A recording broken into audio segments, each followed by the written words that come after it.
Welcome everybody to another episode of Legend of Zelda Ocarina of Time Minimalist Run. We are now deep into the fortress, and we have just rescued one carpenter from the clutches of the Gerudo, but now we must rescue the other four and figure out a way of escaping and getting to the Spirit Temple on the other side of the desert.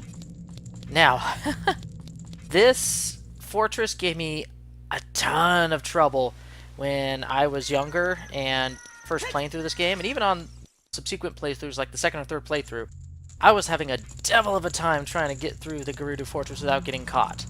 And that area back there with the boxes was one of the worst areas. I kept getting caught.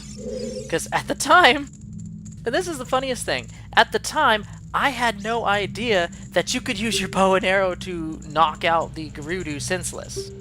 You could shoot one and they'd go unconscious, and then you could go by without incident. I didn't know you could do that, so I was trying my best to try and get through all the Gerudo guards without knocking any of them out, and that, like a pacifist run. And that was beyond hard, especially for a first-timer playing the game. So as before, this is definitely the same battle as we had before in the last video. There's really no changes here at all. That's the only thing you really need to watch out for is the spinning leap. So that if it connects, well, you're back in the jail cell again. One hit kill, if you will, without actually killing you, but you know what I mean.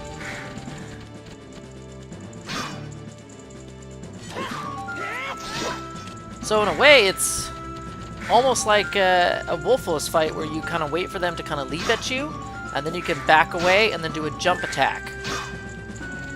And do double the damage and get rid of them that much sooner. And the bars are not helping me see what the heck is going on. Oh, you weren't supposed to dodge that. That's how that's supposed to work, that little technique.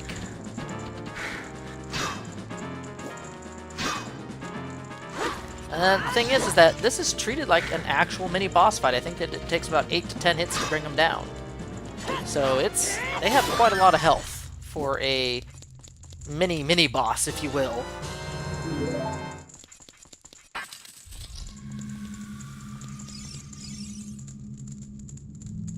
Ah, don't call me cute.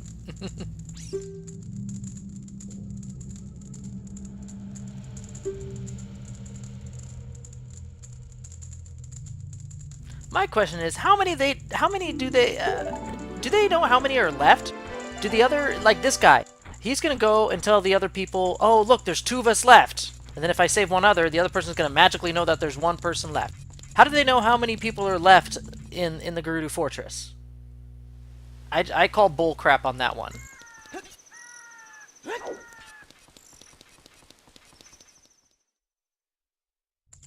And it's somewhat of a maze in the Thieves' Hideout, but if you know where you're going and what you're doing, not really.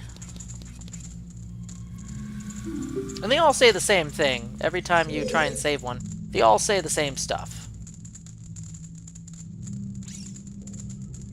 At least that is until you rescue them, and then they'll start saying some different dialogue. But everyone starts off with the same thing so that they can somehow be surprised that, oh my gosh, there's a Gerudo guard somewhere around behind you!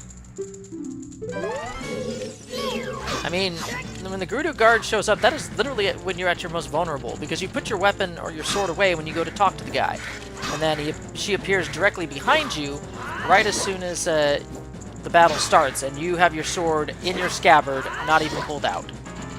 That is literally when you're at your weakest. And it can...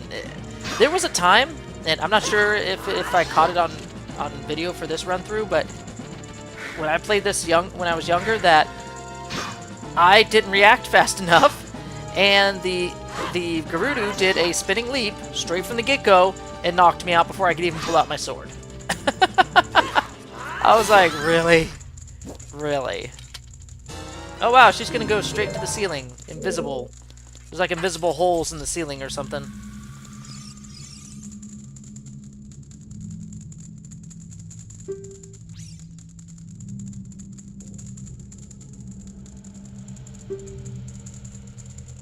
See? He somehow miraculously knows how many of them are left. Prance. So weirdly. as they run out of here. And my question is, with the way they prance around and don't even give a care in the world where they're going, how are they not getting caught and thrown back in jail again by the Gerudo? If anything, I think it's the female leaders who are telling the guards, let them go. We're watching this guy who's releasing them. Let them go. I think they're honestly telling them to not recapture the carpenters. Okay, this is a way to easily skip this whole area using the long shot. Look at that. But if you really wanted to, you could shoot them with arrows and then freely go down to that lower area and explore around. But I'm not going to do that. I actually want to get done with this sooner rather than later. Because I'm on a time limit. I got to end this video. And this part right here. Oh my gosh. This part gave me so much trouble. And that's all you had to do. Was you had to wait for that Gerudo card to walk by and then just shoot her and you're done. But that guard had got me so many times when I first played this game and got me jailed again and again and again because I didn't get that you could not shoot them, or that you could shoot them and they would go unconscious. So what I did was I waited for the guard to go past me, and then I quickly tried to run out and go duck into that little cubby hole into this jail cell over here before they turned around and noticed me. So I was actually doing it the hard way the first time. I mean, it's possible, but it's still hard. So you're meant to shoot them down and make them go unconscious to get around them. Ooh! That was kind of a risky maneuver there.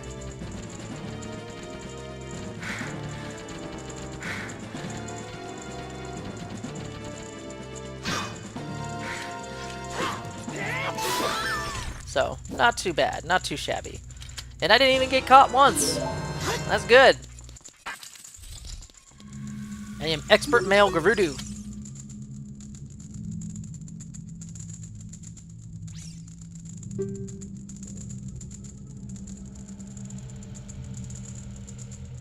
Some tips and tricks.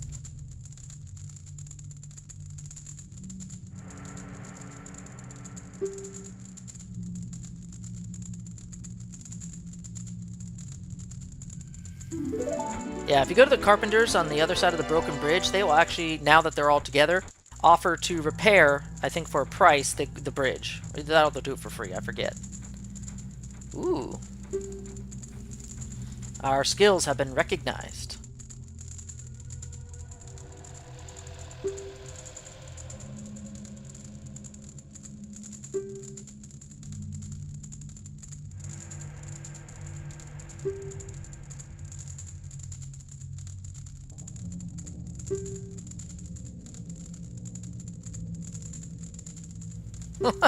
That was easy. All we had to do was knock out 4 of your guards and free all your prisoners. But hey, we've proven our membership into the Gerudo. Which this lets you access, I think, the Gerudo training ground, which gives you access to the ice arrows, which are completely useless in this game. There is no reason for them to have given you the ice arrows this late in the game and require you to do so much to get them. I'm not even going to go get them. As a minimalist run, the Gerudo training ground is useless and pointless. There's no point wasting time on it. Without further ado, we're now going to head over to the desert in the pitch black of night. See, the Gerudo aren't going to stop us anymore. We're now a member. Word has gotten around fast.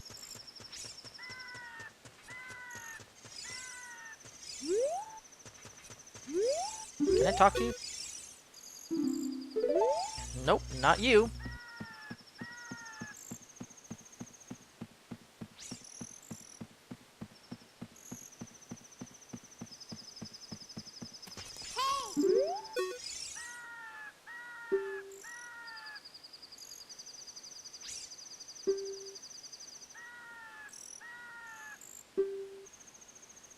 So there's 2 ways to get through the River of Sand, and I'll detail that a little bit later, which kind of gives rise to the notion that the Shadow Temple should have been last, rather than second to last.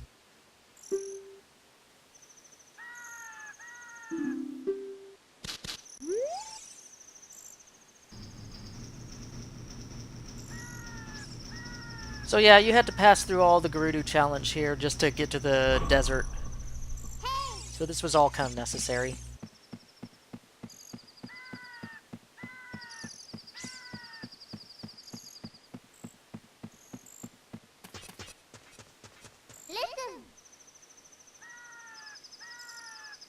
I like how in the Nintendo game 64, they're supposed to simulate a vast desert without end, but they actually cleverly masked it by a sandstorm.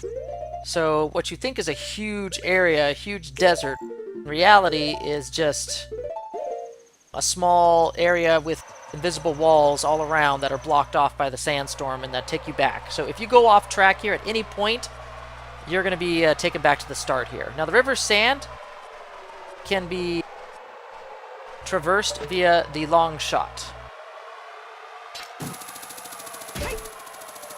Either that, or I think the long boots, or the hover boots. The hover boots, I think, get you up there as well. Same deal.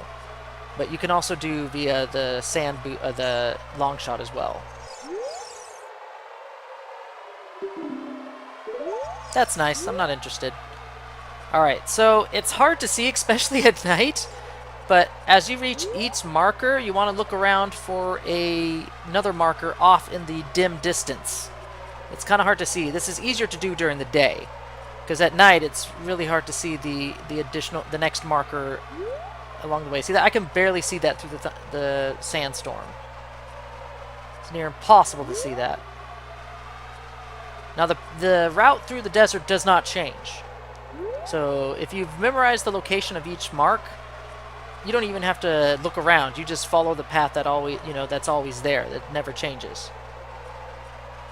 And then you come to this little fort, and this is where the lens of truth comes into play. You hear a little similar sound that you've heard before, something of like a ghost or something. There he is. Now his pattern also never changes. He goes the same path every single time. Now, I could be wrong about this, but I remember seeing a playthrough, I think on YouTube before, where they went to the Spirit Temple first, and they didn't even use the ghost, because the guy had memorized the safe spots, the safe route through this part of the desert that takes you to the next area, to the Colossus. So they didn't even need to bother with this whole sequence with the ghost. And the ghost actually backtracks several times. So remember that box. He's going to come back to the box. So in this case, I think the ghost is kind of playing with us a little bit. Because, ghosts are tricksters, and they, love to screw with the living. And this is definitely no exception. So he basically just brought us in a nice big circle just to confuse us and to see if we would get lost. Because now he goes somewhere else.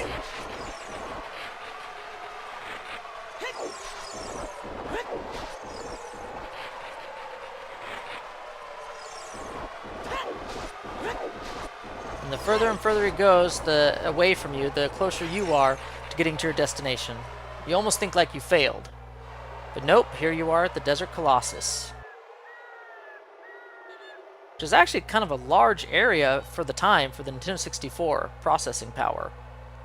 This is actually pretty large. Just as impressive as Lake Hylia, but also has more stuff and things to look at and do than Lake Hylia.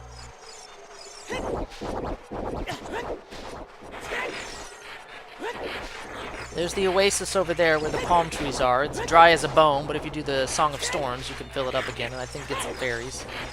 There's another bumble wall on the right over there that gets you Nehru's love or some such. So there's that.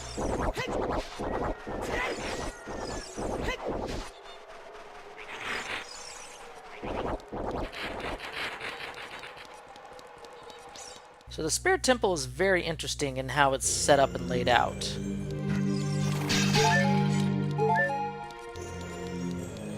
When you come in as an adult, which is the first time you should be coming in, you'll find both routes into the temple blocked by this huge silver block, then a small passageway which you can't possibly enter as an adult. So you come over here to these little murals.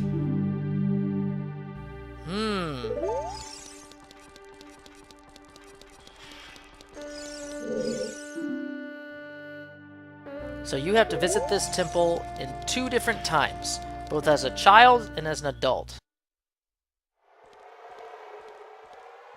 thus fulfilling that through the same spirit can get through the temple, if that makes sense. Point of view chic.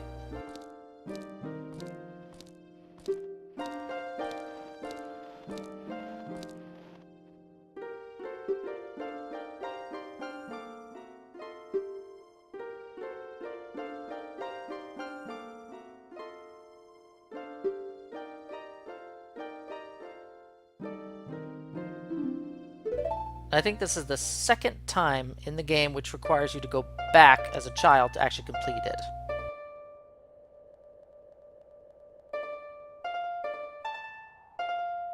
This Requiem of Spirit is very haunting and moving as a melody.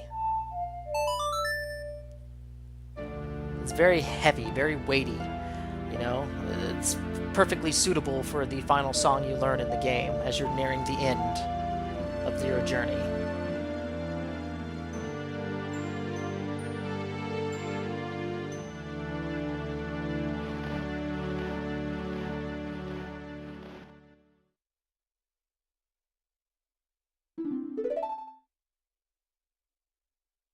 Now they just stare awkwardly at each other.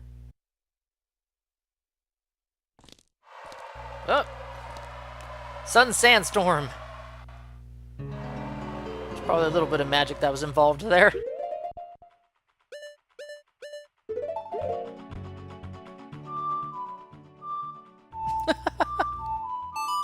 That was me being a little goofy, trying to figure out, oh, wait, what song am I playing again? Kind of forgot what I was trying to play there. And this is the one and only time I will, outside of trying to get to the Shadow Temple, that I will use shortcuts to get to and from the Spirit Temple, because going through that whole desert area, I think even as a kid, is next to impossible. I think so. So you're required to actually use the Requiem of Spirit to get back as a child. Now, if you come back as an adult, you can probably get there easy, no problem, with the hover boots and the hook shot and the lens of truth. As a child, you're going to need the Requiem of Spirit. There's just no other easy way back to the Spirit Temple.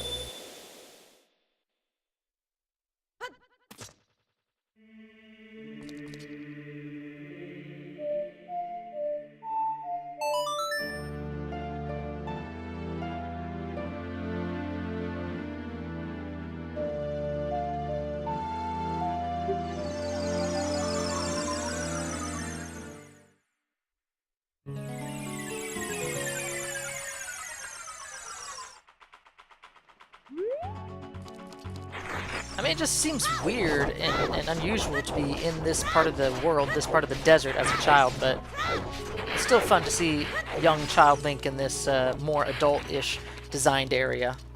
So, we're going to start at the Spirit Temple proper in the next video. So until then, everybody, see y'all later.